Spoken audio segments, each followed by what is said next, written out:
Campus stays open despite weather. Michael Cohen opens up about President Trump and new gun laws in Oklahoma. This is OU Nightly.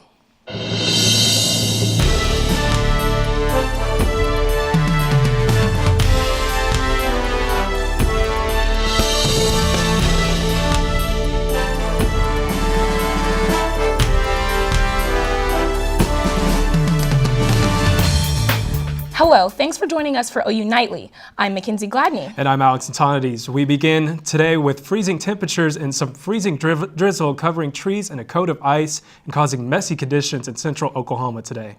Jenna Waner joins us now on the latest with the weather. That's right, so even though we didn't have school closed today, we are in a winter weather advisory until 6 p.m. this evening. So let's take a look why we're seeing all this winter conditions. This is the Kessler Cam completely covered in ice, and that's the case for most places across central Oklahoma, and that's creating that hazardous travel conditions. This is taking a look at the radar, so this is what's causing all of that ice. So this blue right here is making all the freezing drizzle fall and sticking to everything, as I'm sure you guys went out to your cars this morning and everything was encased in ice and you had to add extra time scraping it all off, so you can thank the freezing drizzle for that. This is taking a look at our road temperatures, why it's all sticking. It's 17 degrees on the roads here in Norman, 22 out in Lawton, so it's no wonder why everything is slick on the roads. Taylor Cox is here with more on the science behind this. Taylor? Thanks, Jenna. I'm at the Jenkins parking garage, and it is slick up here. Now, the Asp parking garage was closed today, so why did the parking garages ice faster than the streets? That's the first thing is that the higher altitude. Now, even just a few floors above surface means that it's a little colder at a higher altitude. That means the ice will stick faster and not melt as fast. Additionally, the parking garages do not have anything underneath them, whereas the street has the ground to warm them up. The parking garages do not have anything, so they cool from the wind above and below. Now, this means that the bottom line is the concrete will flow to the temperature much faster than the streets will, and I wouldn't be surprised if the parking garages were closed through tomorrow morning as well. Back to you guys at the desk. The Jenkins garage isn't the only one seeing ice issues. Over at the Asp garage, the OU parking officers say they have never seen it this bad when class is in session. OU Nightly's Tori has the story from there.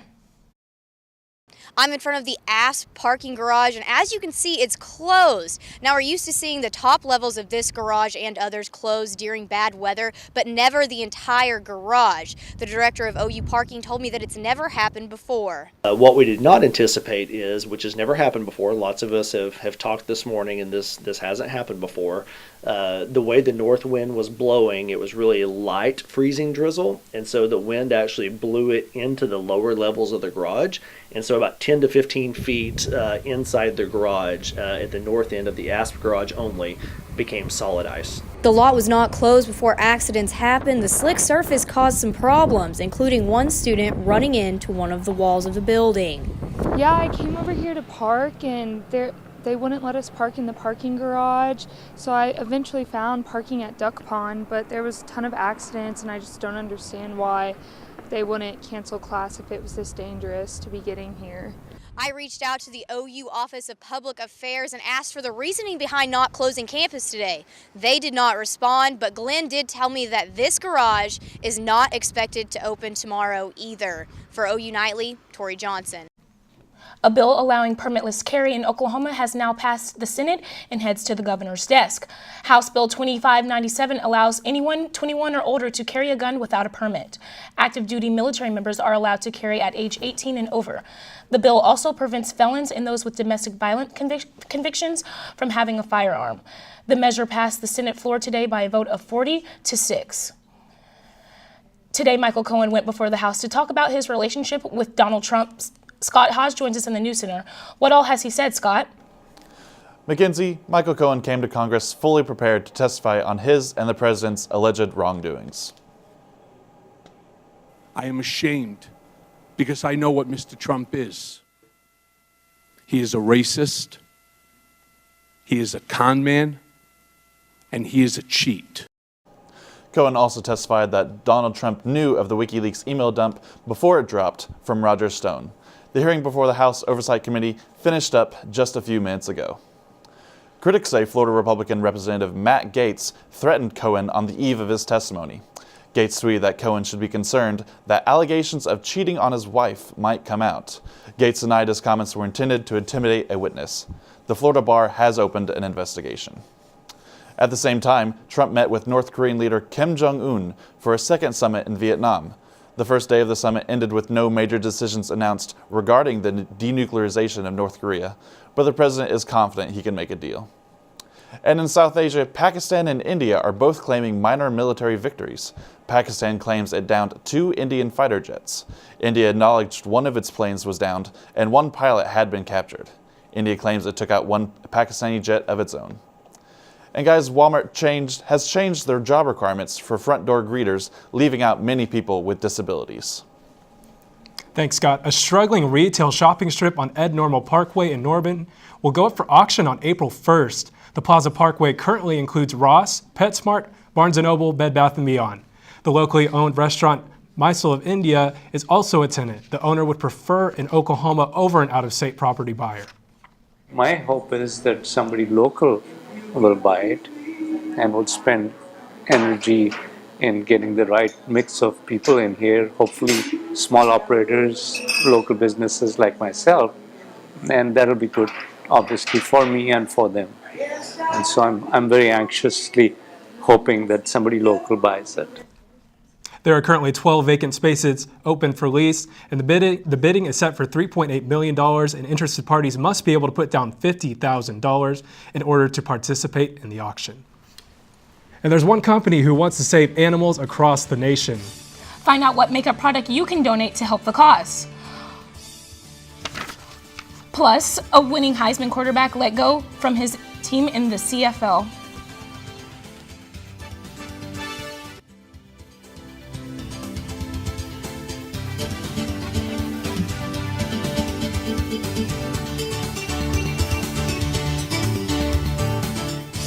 Welcome back to OU Nightly. As winter continues, states like Wisconsin are receiving record-breaking snowfall. Lindsey Gibbs has more on how animals are using this to their advantage. Thanks, Mckenzie. Winter weather is apparently only affecting human travel. Wisconsin animals are finding their own way over it. Some farm animals are escaping a home in western Wisconsin as snow continues to pile up. Farmer Jeff Larson says snow is piling up so high, his animals are able to walk right over the fence buried beneath. Temperatures are not expected to rise above freezing within the state anytime soon. Nearly 200 passengers were stranded on an Amtrak train in Oregon.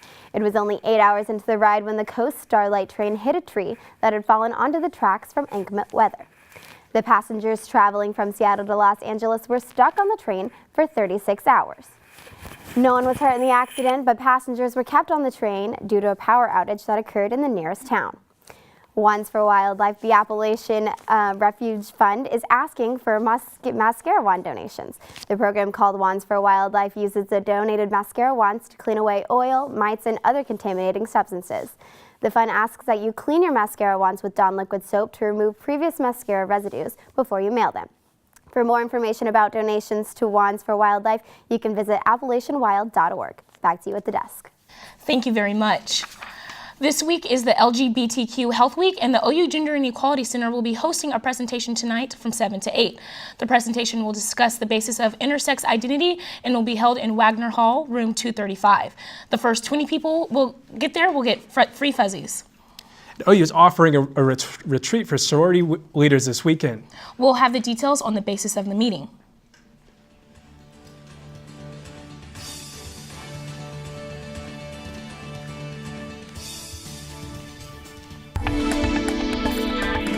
Welcome back to OU Nightly, guys. Here's a live look outside downtown Norman right now. It's still pretty drizzly out there. 22 degrees currently. We have winds coming from the north-northwest, 15 miles per hour. So let's look at road conditions right now. Within the dark blue, we have some hazardous conditions. So if you're out and about, we'll see car pileups and such like that. So you want to stay in if you can. If you have to be on the roads, be extra cautious in the dark blue areas. The light blue areas, there'll be a few slick spots here and there, but all in all, you should be good. This is looking at our wind chills right now, so this is telling the story as to why it got even colder today. So we had a second blast of Arctic air make its way through the state, so that's why it's much colder right here, as you can tell, with a wind chill of 8 degrees here in Norman. So it's pretty chilly out there, and it's pretty chilly across the region as that cold air continues to sweep through. So this is looking at your allergy index, so tree pollen pretty high. If you were feeling sniffly this morning, this is why. You weren't crazy, even though it's cold. Still allergies out and about, although the hard freeze today kind of got rid of that. So as the day went on, you probably felt a lot better, and that's why. So this is just mapping out your evening ahead. 5 p.m. it should be about 26 degrees. Those on and off drizzles should be still around and staying around until about 8 p.m. this evening. 9 o'clock we should be good, and conditions should be getting better as we head through the evening, as ODOT has a chance to salt everything and the wind will be drying us out a good amount. Looking at your lows tonight, 23 degrees here in Norman for a low, 21 in Oklahoma City, and even colder out in western Oklahoma. And this is very below average for this time of year. You can also thank that Arctic air for coming in, giving us colder temperatures for our lows tonight. Day planner tomorrow, walking out the door tomorrow morning at 8 a.m., 23 degrees. We'll make our way up to 42 by the 5 o'clock hour, and we do have the sun out tomorrow, so it'll be a much better day, although it will still be chilly as we head through the day tomorrow. Warmer tomorrow as well across the state, but don't get used to this. So we have 40 degrees for our high tomorrow in Oklahoma City, 42 in Norman, but here's the kicker. We have some snow in the forecast for this weekend. So I know we're just getting over some ice today, so don't freak out, but we will be seeing a light dusting of snow in Norman on Sunday night on into early Monday morning, and northern Oklahoma will also be seeing more snow totals. They already have snow on the ground, so there'll be even more falling in northern Oklahoma. So rounding out your next 2 days in the forecast, tomorrow will be dry, but it'll still be pretty chilly. The ice will be getting off the roads and such. Friday, though, we'll have warmer conditions and we'll have foggy conditions as we head through the morning. It'll taper off. And there it is, the snow forecast on Sunday. So I don't know about you guys, but I'm not really looking forward to this snow forecast and everything. After the ice that we experienced today, you know, I'm not a big fan of the winter weather. Are you guys? I am when school's let out, just saying. What I about feel you? it's March. It should be hot, but spring break soon. Yeah, I agree. Right. Yeah, thanks, Jenna. OU Greek Life is holding a retreat for all sorority leaders on Saturday, March 9th. The event was announced by the Student Life Office and is in response to the incidents of racism on campus in recent months. The retreat will allow women to share their experiences about being marginalized due to their religious affiliation with race, sexual orientation, gender expression, and physical and mental health. And OU baseball picked up another win yesterday. Chloe Sparks joins us now. Chloe, they're rolling, aren't they? Yes, guys, baseball is shutting out innings like there's no tomorrow. And I'll tell you what's been going on with the Thunder. Sports is straight ahead.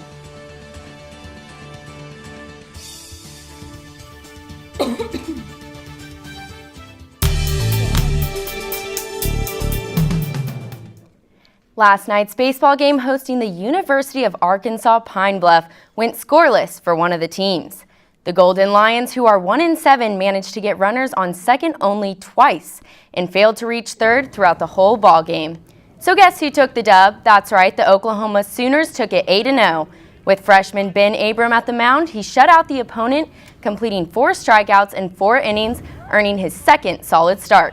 Brandon Zargosa gives us insight on how the team is coming together.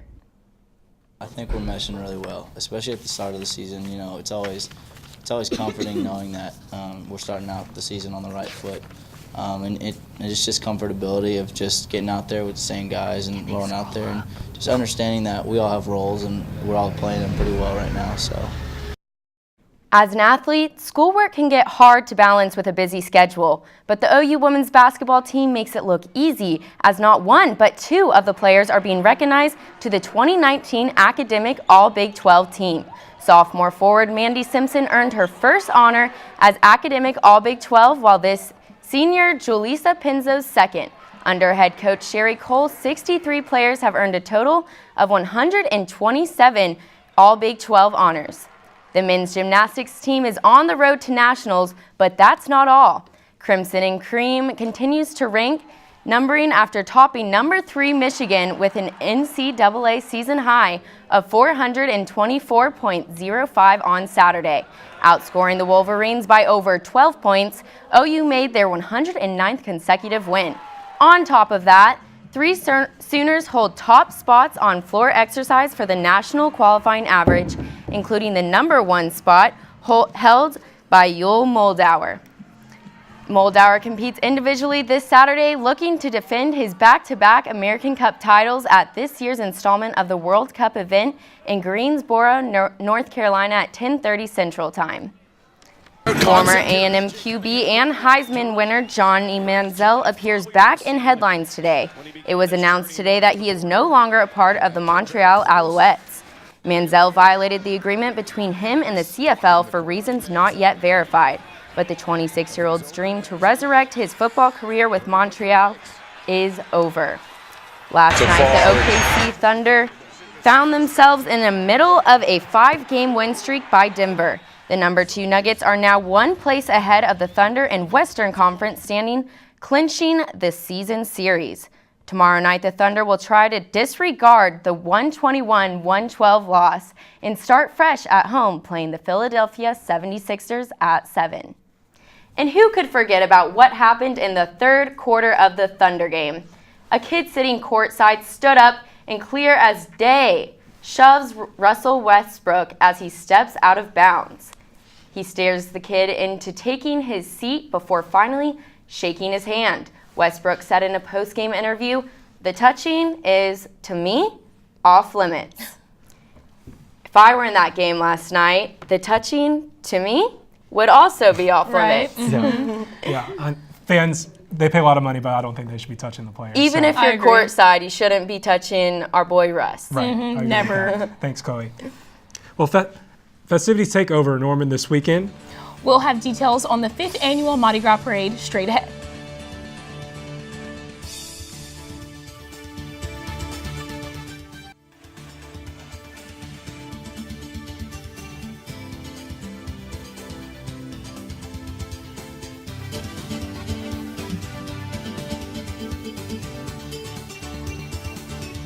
I'm Grace Whitten at the OU Nightly Update Desk. An Oklahoma middle school student was arrested today in Noble after allegedly bringing a weapon to school. School officials at Curtis Ing Middle School learned of a potential threat early this morning and found a weapon. The student was immediately arrested and taken to the Noble Police Department. No injuries are reported. The district says that no further information about this incident will be released to protect the safety of the students and staff. Back to you in the studio. If you're in need of a gumbo fix, a free parade, or just want to hear some live music downtown, then downtown Norman is the place to be this Saturday. The 25th annual Mardi Gras parade will take place in downtown Norman off of Main and Peter Street. The parade kicks off at 7 p.m., followed up with a Main Street party complete with bands, floats, and food trucks. Mardi Gras is a big thing for us. We do have a lot of things going on. It does stop at Crawford, but we do appreciate if anybody comes down here, gets a drink, you get your drink, you get your beads. We have a bunch of beads going out. We'll have live music that night. And Mardi Gras is probably going to be a really big thing for us.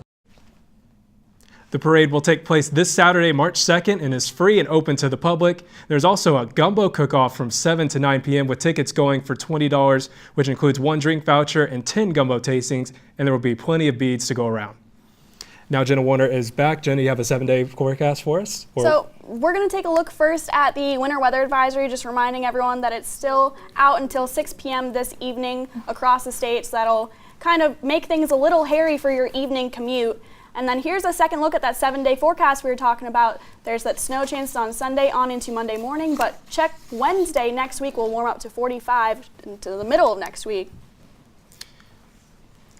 Do you think we could see any snow next week possibly? I hear on Monday there might be some. Probably not next week, but our next chance for definite snow is Sunday night on into early Monday morning. We'll just see a light dusting though, but it might be nice to look out your window and see some snow falling. And then we'll begin to warm up towards the end of next week. Yeah, so the winds will shift from the north to the south, which will warm things up on Wednesday. All right, well, perfect. Thank you, Jenna. So we're thinking just school all the way through. Most likely. Yeah. Most likely. I can't predict anything. We'll trust you. We'll trust you. Right. But I did feel like I felt a little bit of snow today on my way here. Hey, maybe. Or maybe maybe it was sleet. Could be either one. Okay, well, you're the weather woman, not me. Thanks for watching OU Nightly, brought to you by the Gaylord College of Journalism at the University of Oklahoma. We'll see you back here tomorrow night, live at 4:30. Have a great evening. Good night.